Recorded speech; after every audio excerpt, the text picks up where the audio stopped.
we got the dry fly box out. We've got the nymph fly box out. Today's episode is going to be fun because we're going to show you how to connect dry flies and nymphs.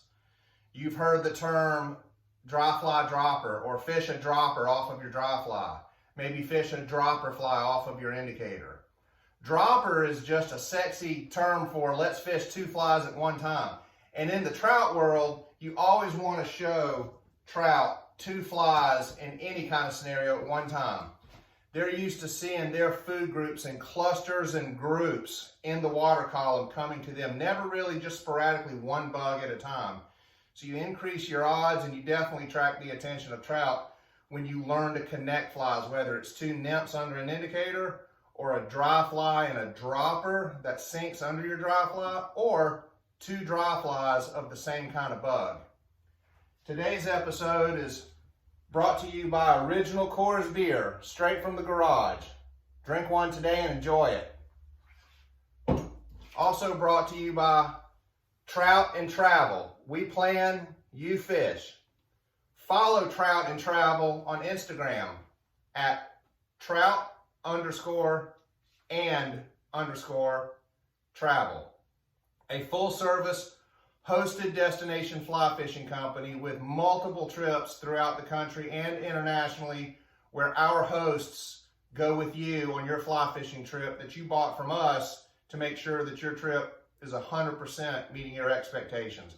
Also a great guide service here in the Southern Appalachians. We look forward to seeing you in just a little bit. I'm going to get some of these flies out with some tippet. We're going to learn how to rig them together. Some really good techniques. Thanks for coming. Okay, the key to tandem rigs using a dry fly and a dropper is you're really talking about the same knot 3 times. It's an improved clinch to the eye of your dry fly where the tippet is connected to your leader, terminates at this dry fly. It's going to be an improved clinch knot on the back of the dry fly. And then it's going to be an improved clinch knot to the eye of your dropper nymph behind your dry fly. Same knot 3 times. Take your time doing it. Here's where we've improved clinch to the eye of the dry fly, and we want to create our dropper system. We're going to take off a piece of tippet.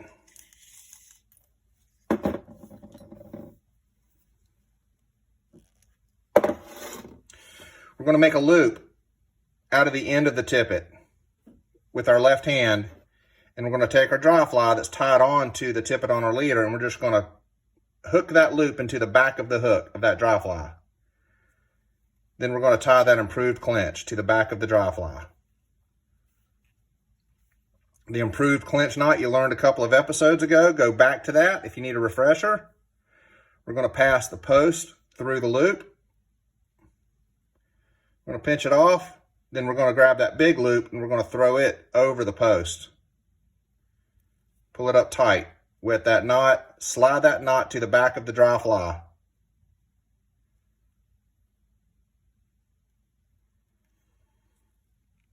And seat it in there tight. Cut the tag. Now here's the key to this clinic. This is a really cool tip. Take that knot at the back of that dry fly and push it up into the back of the dry fly. Pull it tight, push it down with your fingernails. You want to bury that knot at the top of the bend of the hook. That way it leaves that hook totally exposed. That's the way you want to fish it. You don't want to fish it with the knot down on the bend of the hook. Take that knot, bury it up into the back of the hook for a dry fly dropper, and that's how you want to fish it. You'll come out here to the other end, snip a little bit of this, take our nymph fly. We're going to tie another improved clinch. This will be the 3rd and final improved clinch knot for a tandem dry fly rig. Take the post, push it through the loop, grab that big loop, throw it over the post, pull it down tight, cut that tag, give it some love, and there is your dry fly connected to your tippet. Tip it off the back of the hook with an improved clinch knot all the way to your clinch knot on your nymph. Dry fly dropper rig. Hook it up, go fish it. Okay, here we go with tying 2 dry flies together.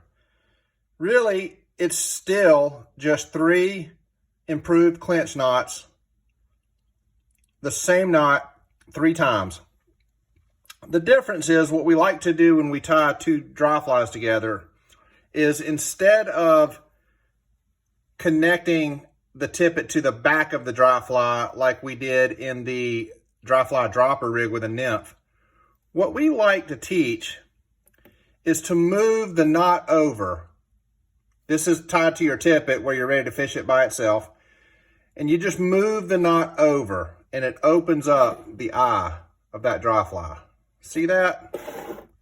So here's where it's knotted. Just move the knot over either side and it opens up that eye of that hook. We're going to take another piece of tippet to tie on our second fly, or tandem fly. In this case, it's going to be another dry fly.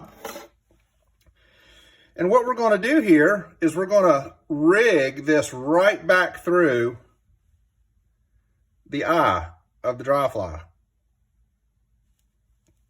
and tie our second improved clinch knot. Push, pull, push, pull, push, pull. Open up the loop at the eye of that hook.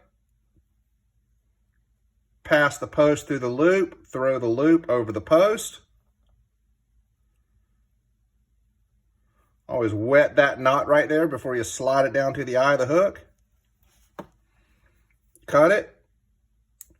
And what you're going to see here is you're going to see 2 opposing knots on the eye of that dry fly. 2 clinch knots opposing each other on the eye of that dry fly. Here's our dropper piece of tippet that extends all the way out where we're going to tie on the second dry fly. Let's go ahead and tie that on. I'm going to thread that dry fly. Well, I didn't thread it the first time. So let's make sure we thread it the second time. And that's fly fishing. All right, we're gonna push, pull, push, pull, push, pull. Open up the loop at the eye of that hook by pulling the tag. Pass that tag post through the loop, throw the loop over the tag post, pull up, seat it, cut it short. The reason why I like to show you this method instead of dropping the tippet off the back of the hook is as you cast these 2 dry flies, what's going to happen on the surface of the water is it's going to throw your dropper to one side or the other instead of being directly behind in a straight line behind the dry fly. Sometimes it really helps to have flies come down the river like this or like this towards fish, side by side, or one behind the other but off to the side. By putting 2 opposing knots on the eye of that first dry fly, that helps you accomplish that. This is a great technique, but as always, you can always tie that piece of tippet for your dropper on your dry fly to the back of the hook if you would like to. There's no right or wrong way of doing this. There's just some good creative guide tips of how to get this done. And this is one of them when you want to connect 2 dry flies. Connecting 2 nymphs. This is already tied to our tippet all the way up to our leader as if we're going to fish it by itself. And what we want to do is we want to connect this little dropper fly behind this big nymph. And we want to fish them both together tandem under an indicator rig. Again, you can do one of 2 things. You can take some tippet and you can tie it to the back of the hook here like we showed you on a dry fly dropper. And if you do that, just move the knot up into the very back of the nymph. Connect it to the eye of the hook here. We're going to show you again how to pass a piece of tippet through the eye of the hook of the nymph so it leaves this hook totally exposed, especially for underwater presentations where you're going to be doing a lot of fishing and getting a lot of eats with your tandem nymph rigs. It's important to us that we teach you this rigging technique that leaves both hooks totally exposed without any kind of monofilament or fluorocarbon, any kind of connection between them. And again, this is 3 improved clinch knots. The first one to the eye of the hook here. The second one is also going to go through this eye and then drop back to this fly through the eye of its hook. 3 improved clinch knots. So let's take some tippet.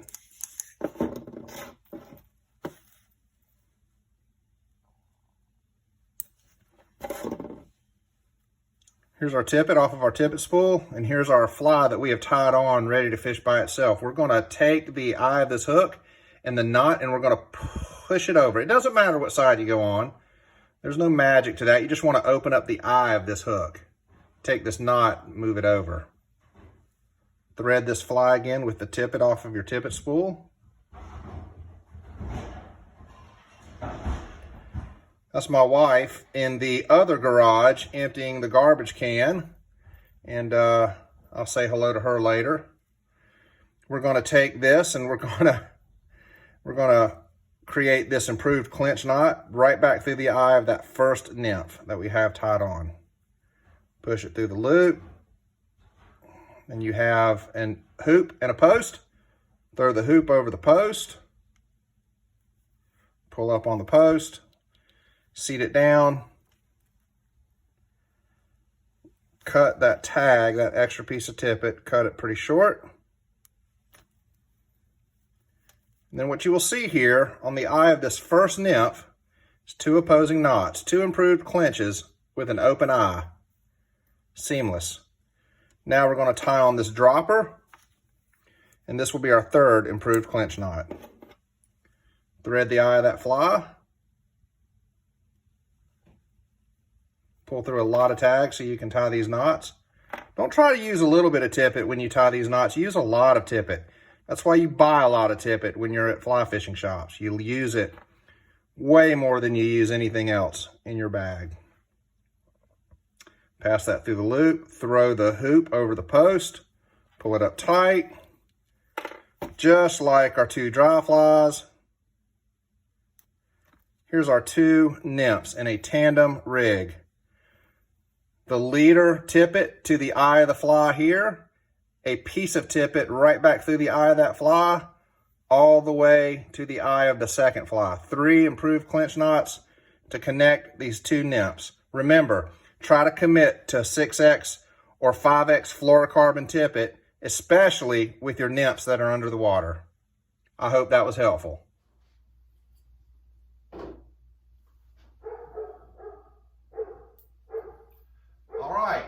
Well, that is rigging tandem rigs. Dry flies, droppers, 2 dry flies at the same time, 2 nymphs at the same time. I hope you've enjoyed today's episode. By now, a lot of people have been asking some questions about some of the stuff in my garage that they see in my scene. So I thought I'd take just a second to explain to you some of the things that you see. Like, for example, this military camouflage netting over here covering the inside of my garage door. Well, it reminds me of my old deer hunting days when I was up in a deer stand, and and I had some camouflage netting in my deer stand, and well, I just thought that would be cool. Instead of a big white spot in my garage, it looks like a big old piece of camouflage. And there's some other stuff that you see around the garage, and if you have any questions, you can always just ask on Instagram. You can ask on this YouTube clinic video, and I'll be very quick to respond to you just as soon as I can. Today's guide tip is learn to fish in 20-foot circles. You don't have to stand so far away from where you think your targets are. You can cut down the distance if you're wading more than you think you can. It doesn't matter if it's a stock fishery, a tailwater fishery, a wild trout fishery. Learn to get yourself and your fly rod and your flies within 20-foot circles to move more fish. Make sure that when you're practicing these rigging clinics, make sure that you're standing up, put the rod under your arm, make sure you have your pack and your vest on. You can do this in your garage or outside, but please practice your rigging techniques on your feet with your hands free, and learn to use the dexterity of your fingers and your hands and your arms when you're practicing these rigging techniques. Also, make sure that you fish with a fly fishing guide at least one time this year. Tandem rigs are fun. I hope this was helpful. The next time you go trout fishing, make sure you show these trout 2 flies at one time. And this is how you rig it. See you next time.